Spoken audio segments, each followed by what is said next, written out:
በትላንትናው ዕለት እንግዲህ የዴዚ እናት መሞቷን ሰምተናል። በጣም ልብ የሚሰብር የሚያሳዝን የሚጸጽት የእውነት በጣም የሚያሳዝን ዜና። ዴዚዬ አይዞሽ፣ ፈጣሪ እንግዲህ ከጎንሽ ሆኖ ፈጣሪ ያጽናሽ፣ የእናትሽንም ነፍስ በገነት ያኖርልሽ። ካሁን በኋላ አንቺ ሁለት ነፍስ ነው ያለሽ፣ ያው እርጉዝ መሆኗንም ሁላችንም እናውቃለን። ስለዚህ ጠንክረሽ ለልጅሽ ጠንካራ እናት መሆን ነው የሚገባሽ። አይዞሽ የኔ ቆንጆ፣ እንግዲህ ፈጣሪ ከጎንሽ ይሁን። ለዴዚ የመጽናናት እንመኛለን። ለእናትየዋም ነፍስ ይማር ብለናል። እግዚአብሔር ከጻድቆቹ ጎን ያቆማት።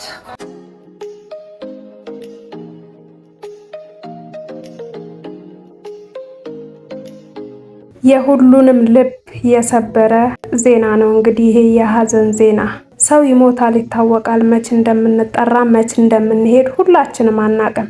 ግን አንዳንድ ሞቶች ከሁኔታዎች አንጻር በጣም አሳዛኝ ይሆናሉ እና ብቻ ዴዚን ሶሻል ሚዲያ ላይ ስናቃት ትንሽዬ ውብ አበባ የሆነች ልጅ ነበረች። ከ2 ዓመት በፊት በጣም የምታዝናና የምታስቅ ደስ የምትል ልጅ። እሷን አወቅናት፣ እናትየዋን አወቅን። ከዛ ብዙ ነገሮች ተፈጠሩ፣ ብዙ ነገሮች ሆኑ፣ ብዙ ነገሮች ተከወኑ፣ ብዙ አወራን፣ ብዙ ፈረድን፣ ብዙ ተናገርን። ሁሉም ነገር ሆነ።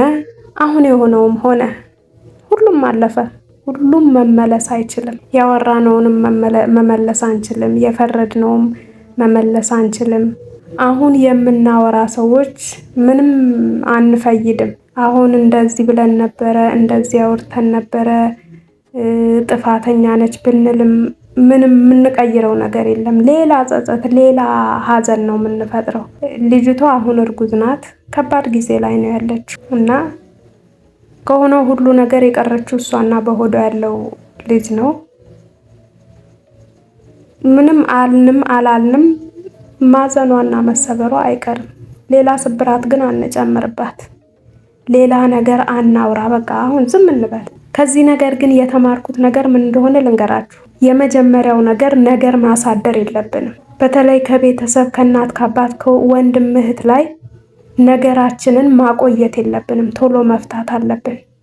እንደዚህ መመለስ ወደማንችለው ጸጸት ከመሄዳችን በፊት ነገሮችን መፍታት አለብን። እኛ ሁሌ የምናስበው ሰዎች በየቀኑ እየሄዱ እየሞቱ እየሰማን ግን እኛ ሁሌ የምንኖር ይመስለናል። በቃ ምንኖር የሆነ ጊዜ እንገናኛለን እየተባለ የሆነ ጊዜ እንዲናረጋለን እየተባለ ነገሮች ያልፋሉ እና ነገራችንን ማክረም ማቆየት የለብንም። ሌላው ነገር ደግሞ ወደ ሶሻል ሚዲያ ነገራችንን ስናመጣ ሶሻል ሚዲያን በጣም ብዙ ሚሊዮን ሰው የሚያየው ቦታ ነው።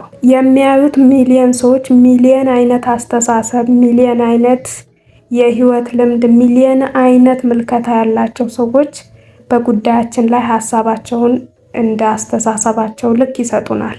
2 ባለጉዳዮች ወይም 3-4 ባለጉዳዮች ከሚጎዳዱት ይልቅ የሶሻል ሚዲያው ምላስ በጣም ይጎዳናል። በጣም ልብ የሚሰብር ነገሮችን እንሰማለን እና ወደ ሶሻል ሚዲያ የምናመጣቸውን ነገሮች እንግዲህ የሚያመጡትን ሪስክ በሙሉ ለመሸከም አቅም ካለን ነው ማምጣት ያለብን። በእናትና ልጅ መሀል ገብተን ብዙ ፈትፍተናል፣ ብዙ አውርተናል፣ ብዙ ብለናል። አሁንም እያልን ነው። ግን አሁንም የምንለው ነገር ምንም የሚጠቅም ነገር እንዳልሆነ ማወቅ አለብን። ልጅቷን አንድ ነገር ሆና እንዳንጸጸት መጠንቀቅ አለብን። ከምንም ነገር በላይ ምላስ በጣም መጥፎ ነገር ነውና ብቻ ታስታውሱ እንደሆነ ከ2 ዓመት በፊት ኢቢኤስ ላይ ቀርባ ዴዚ ኢንተርቪው ተደርጋ ነበርና ኢንተርቪው ያደረጋት ጋዜጠኛ ስለ እናትየዋ ተናግሯል። በጣም ለልጇ የምትሳሳ እንደ እንቁላል እንደሚሰበር እንቁላል የምትንከባከባት እናት ነበረች ሲል ተናግሯል። የዴዚን እናት ቲናን የተዋወቅኳት ከ2 ዓመት በፊት ዴዚ ወደ 2030 ፕሮግራማችን ልንጋብዛት ስናስብ ነበረ። ማኔጀሯ ነኝ አለች። ቲና ልጇ ዴዚን እንደሚሰበር እንቁላል ነው የምታያት። ለሆነ ነገር በጣም ስንጨነቅ ጥሩ አይደለም። በጣም ስንጠብቅ፣ በጣም ስንጨነቅ፣ በጣም እራሳችንን ስንሰጥ እንዳየሁት ከሆነ ጥሩ አይደለም። አብዝተሽዋል እስከ ምላት ድረስ ስለ ልጇ ትጨነቃለች። ብዙ ያየሁባት ስስቴ ናት ትለኛለች።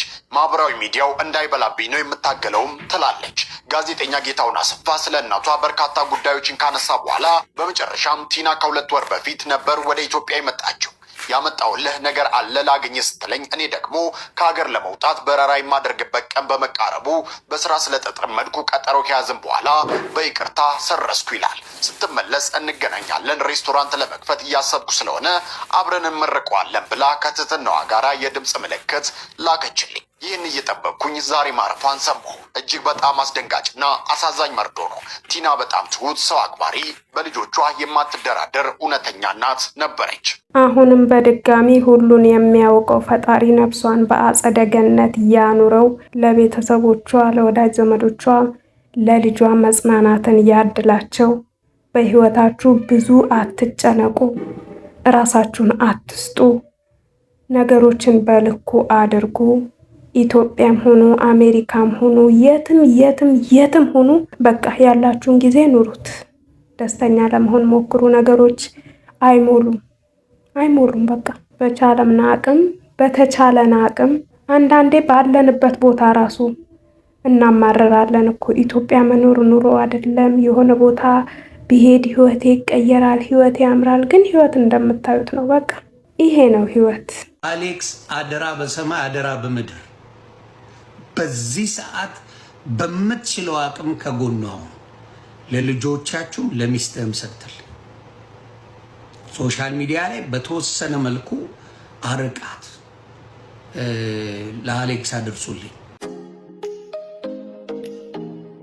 በሌላ ጉዳይ ተወዳጇ ቲክቶከር ጃኒ ገብሩና ሰሞኑን ሶሻል ሚዲያ ላይ ፎቶዋና ቪዲዮዋ በስፋት ሲዘዋወር የነበረው በውበቷም ሰው ሁሉ ሲገረም የነበረው የደቡቧ ቆንጆ ጥቁር አዝሙዷ ሊገናኙ መሆኑን እየተነገረ ነው። ልጅቷ እንግዲህ በማስተር አብነት አማካኝነት ወደ አዲስ አበባ ልትመጣ ነው። ታዲያ ጃኒም ልትመጣ መሆኑን ስትሰማ አዲስ አበባ እንገናኛለን፣ ከነ ማስተር አብነት ጋራ ሄጄ እቀበላታለሁ፣ አዝናናታለሁ ስትል ነበረ። ይሄ በጣም ደስ የሚል ነገር ነው። ልጅቷ እንግዲህ መልኳ ብቻ ሳይሆን እድሏም ያማረ ነው። በአንድ የካሜራ እይታ ወደ ሶሻል ሚዲያ መጣ በጣም ስታነጋግር ነበረ። የእውነት ቆንጆ ናት። ድህነትና መቆሸሽ ያልደበቀው የእውነት ቁንጅና ያላት ልጅ ናት። ፈጣሪ ያሳካላት፣ ከፍ ብላ ጥሩ ቦታ ደርሳ እንደምናያትም ተስፋ እናደርጋለን። ኤልሳ ነው ስሙ። ቆንጅያ ኤልሳ ነው ጋይስ። አዲስ አበባ ስመጣ እኮ ላገኛት ነው ከነ እንትና ጋር ማለት ከነ ማስተር ጋር ጽፎልኛል። ማስተር አብነት ስመጣ በቃ ፋኖ ማደርጋት እኔ በራሴ።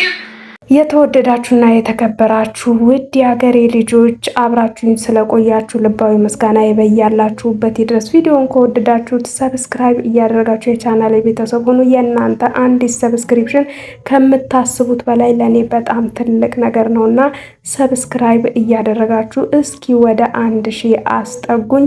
መልካም ጊዜ ይሆንላችሁ።